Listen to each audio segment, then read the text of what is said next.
Hi, I was playing with the dolls last night and I got these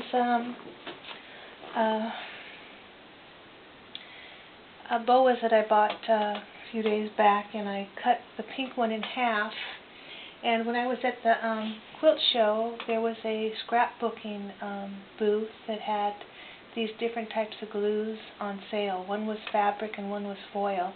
I thought I was getting two fabric glues because I liked the applicator tip, but I didn't realize they were two different types of glues. So anyway, I tried this this fabric glue last night on this boa, and it turned out it dried clear, and it seems pretty secure as far as that string through the boa goes, and it covered nicely. So I'm going to go ahead and show you what I did using this Tessla's glue that I bought.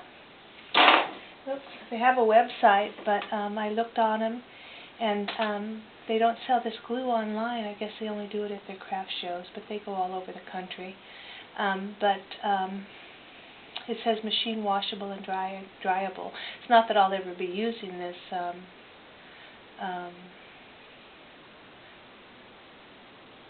on scrapbooking, but it's okay for these boas.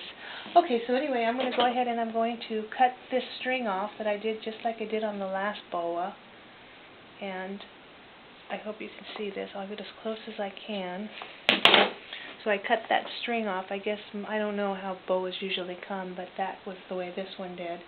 So now I'm going to take this Tessla's glue, this fabric glue, and I'm going to cover up that place where I just took all of the, where I just cut that all off, and I'm going to put a nice little dab of glue there. And I'm going to cover it with a needle or a pin. Cover up all that fabric glue and get something to stick really good there. It does say that it takes all night to dry, so that's one of the bad things about it. But, you know, you have to take the bad with the good. Okay, so see, you can barely even see that, so that side's done. So now I'm going to do the other side. You can tell these were not very expensive boas. They've got brown, they've got different color feathers all throughout them. So you can tell they were all mixed in with other colors. Okay, so here's side 2. I'm going to cover that up. And I'm just going to fold these feathers down right on top of it.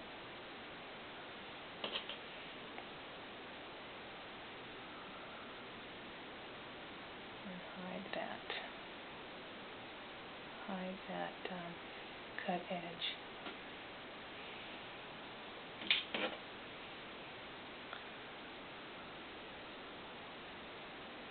Okay, so there you go. So I made 2 boas out of one boa that I bought at Garden Ridge. Okay, so that was that. So I'll put this away for now because I'm not going to need it.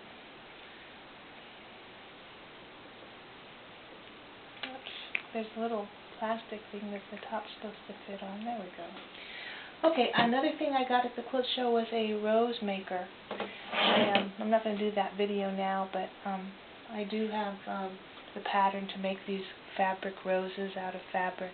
And I bought this Radiant Rain Shimmering Mist at the quilt show. I only got one because I didn't know if I was going to like it or not. So I got gold, and this was a red fabric, and I just sprayed it with the gold Luminart gold spray, and it's supposed to be good for fabrics. I think it'd be cute for hats and for barrettes and things for the dolls when I get to something where I'm making with roses. So you can put those in hats, you can make hair pieces, but I've been trying them on a couple things. I think they'll be cute. Let's see if you can see that. See that little rose? I've got it sprayed with that gold, but anyway, that's what they look like. I do it by machine instead of using that rose maker contraption because it's just too hard. But anyway, I'll do a video on that. Okay, so I'm going to put these away to let them dry. And we'll take these off. Okay, when I was in, it was, I think it was South Bend, Indiana. The Goodwill fair had everything on sale for 50% off for everybody. It was the whole public. So we went there, and it was pretty crowded. I mean, there were so many people there. So everything was pretty well picked through, so I really had to look around to see if I could find anything that I could use for these dolls. Well, I came to the curtain section, and this set of 2 curtain panels was $2 for both panels. So what I did was I bought them for $1 because everything was 50% off. So I got them home, and I was thinking, well, what can I make with these, because the lace on these, some of them are a little bit flawed. There was a grape juice or blueberry stain on one that I had to cut away.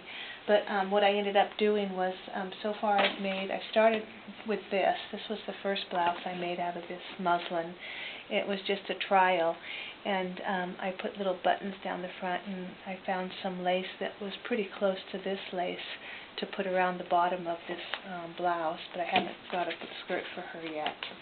So once I got that, I realized it was going to be very hard for my granddaughter to see how small these buttons are. They're just tiny, and you really got to work them to get the buttons on and off. So what I think I'll do is I'll just do false buttonholes with buttons, and then I'll probably just put snaps behind here instead of actually having buttons on these little camisole-like blouses. So this was the first skirt I made, and this was another blouse I was attempting to try out in the muslin fabric. I wasn't too happy with the way that see how much space is underneath Kyla's arm here? That's because I was just using a regular pattern, so I didn't like that. So what I did was I made a custom fit pattern for the Journey girls that I got perfect fit on these camisoles, and I'll show you how I did that to get a perfect fit on these little blouses. This one I just did, I don't know if you can see it or not, I did little eyelets and laced them up the front. And I probably won't be doing this again either because it was just too hard to, I don't think my granddaughter can get this on and off. So if I do this eyelet technique again with the crisscrossing the ribbon, I would probably put a seam down the back and then put either snaps or Velcro so she doesn't have to actually lace this blouse up. But I wanted to try it to see how it turned out. So it's cute, but anyway, that's another technique. On this blouse here, I did a little applique so I could match a overlay to this pattern. So I've been playing with the fabric. I was going to do like 4-inch pleats in the front of this, and I thought it was just too much pleating. So what I did was I went down to, I think they're actually 2-inch pleats instead of more than that, and that's going to be the overlay for this outfit on this dress. So I don't know if you can see that or not, but that was going to be the top of the underskirt. I was thinking this would be really cute with a Christmas pattern, Christmas design, and I'll show you how I did the blouse with the Christmas fabric. But anyway, I haven't decided yet on this. What this fabric was one of my remnant pieces. It was Teflon coated, and it was so shiny that it just didn't look good. So what I did was I took it and I washed it in hot soapy water to get the shine off, and then I rinsed it in hot water too because I was going to try and mute the color so that I could get it softer instead of that the bright shiny fabric. But I think it'll be cute once I actually finish this. I'm going to put a waistband on here instead of an actual instead of any elastic like I did on the skirt underneath. But that's what I was working on. But anyway, how I got to this point, what I did was I let me put the dolls down. This is a regular curtain panel. I've only used one so far. This is what it looks like. So the first step I did was I took it and I cut off. See how these are the ones where the curtains go into the curtain rod? I just went ahead and cut that completely off because I knew I wasn't going to be sewing with that. So that was the first thing that went.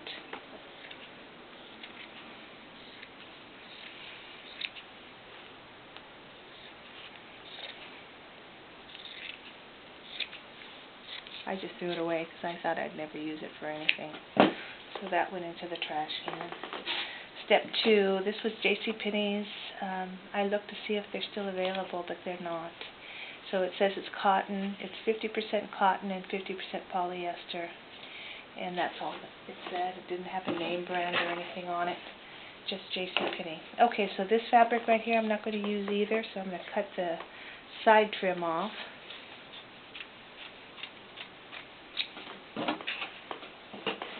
And basically what you're going to be left with is just the actual curtain panel.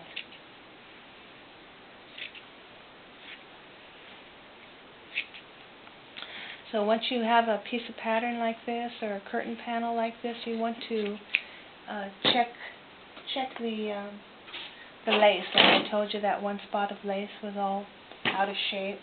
So unless you can fix it, so you want to check it and see if there's any flaws, any stains, anything you don't want to use, and if there is, then you just want to work around that area. So that's basically what I did. I cut out the stains and everything else, and that was step 1. Okay, so it looks good. I lay the fabric out. If I see if there's any stains up here, I don't see any. None. And then there's none over here. Okay, so that was what I did to get the dress for Dana. But because I already did it on this panel, I'm going to use the rest of this panel for Kyla's skirt. So what I'm going to do is I'm going to cut off. Oh, I didn't cut this off. So let me cut it off now. Usually when you have stained curtains like this, it's usually right at where the curtains get closed, open and closed every night. And if that's the bad area, then you probably want to cut that off. And yeah, it's not very nice looking, so I'm going to cut that off too. So let me get that. So I don't know if you can see that, but that's all stained up, and I don't want that on the skirt. So I'm going to take my cutter, and I'm just going to cut that whole section off.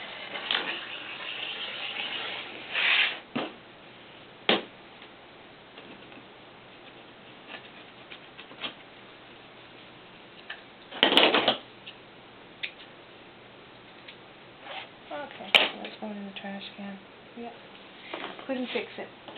Okay, so now your next step is to decide how wide you want your skirt to be and your length of your skirt. So what I did is I got this one I'm going to make for Kyla.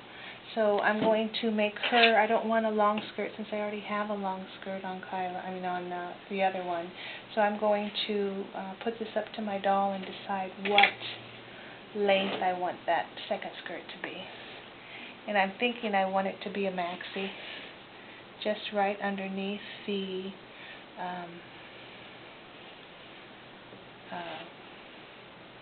knees. So I could go for a short skirt. I could go for a short skirt, but I really think she has enough mini skirts right now. And this is such a, well, that's kind of cute too. That's really cute actually. Okay, so I'm going to make Kyla a mini skirt. Okay, so what I'm going to need is I'm going to have to decide how wide I want it. So I think I'm going to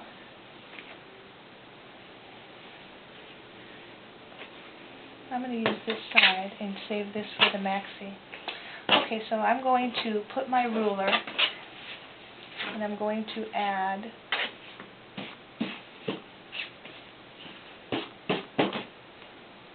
probably 4 inches from the top here for a mini skirt, and that will give me enough to turn under for my elastic. So let me go ahead and do that. cutter.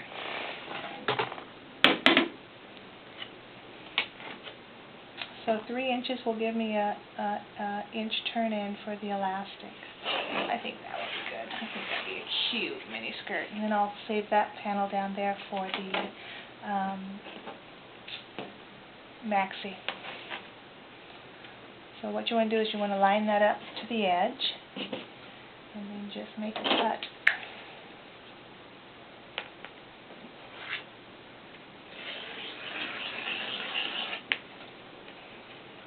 You know, you might say, wow, she's not being very careful on this.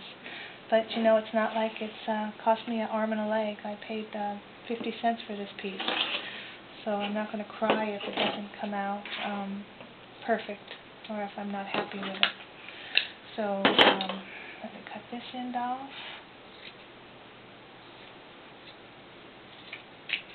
Okay, and since I've already cut this one, I'm going to cut that.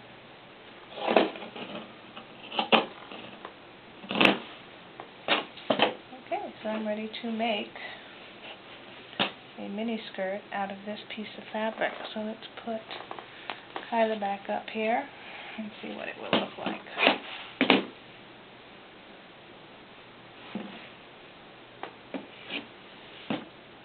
Okay, let me get my sewing machine out and see how that is. I'm going to pull it and see if I can even that out. I can. Okay, so I'm going to get my sewing machine out, and when I come back, we'll make Kyla a mini skirt and see what it looks like with her blouse. Okay, I'll be right back.